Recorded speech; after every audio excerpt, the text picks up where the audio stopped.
விட்டான், ஊழலிஞ்சத்தை ஒழிச்சு விட்டான். எங்கிட்ட ஒழிச்சிய? என் தம்பி மதுரமுத்து மதுவை ஒழிச்ச மாதிரியா? நீங்க முதலமைச்சரா நான் என்னங்க பண்ணுவீங்க? மதுவை ஒழிச்சிருவேன். எப்படி ஒழிப்பிய? இப்படி கேப்பீங்கன்னு தான் அந்த வரங்க ஒழிச்சு வச்சிருக்கீங்க அப்படின்னு ஒரு ஒழிச்சு வச்சுட்டு வர. வாய்கிட்ட ஒழிக்கிறது இல்லை. நீங்க பண்ற சேட்டை பாருங்களேன். போதைப் பொருள் ஒழிப்புக்கு ஒரு விழிப்புணர்வு தொடர் ஓட்டம்.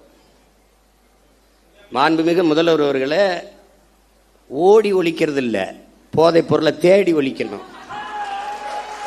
இப்ப ஓடுனீங்க மாநாடு 3 கிலோமீட்டர் ஓடுகிற ஒரே முதலமைச்சர் 12 கிலோமீட்டர் ஓடுவேன். ஓட விட என்னோட டேய் என் தம்பி பாலாட்ட கேளு. எல்லாரும் ஒய்எம்சிக்குள்ள ஓடுறான், ஒய்எம்சி சுத்தி ஓடுறான்டா கருவாப்பையம்மா. அவட போய் கேளுங்க. ஏய் இதெல்லாம் ஒரு பெருமை. போதை பொருளை ஒளிஞ்சிருச்சா? ஓடுனீங்க, ஒளிஞ்சிருச்சா? போதை என்பதற்கான வரையறை என்ன? மாண்புமிகு முதல்வர் அவர் ஜோசப் விஜய் வரையில் போதை என்பது போதைப் பொருளுக்கானது என்ன? திடப்போதை, கொக்கைன், கஞ்சா, அபின், மெத்தப்பட்டமேன், அப்புறம் வேற என்ன இருக்கு? அபின், குட்கா, இதெல்லாம் தான் போதைப் பொருள் நினச்சிக்கிட்டு இருக்கீங்க.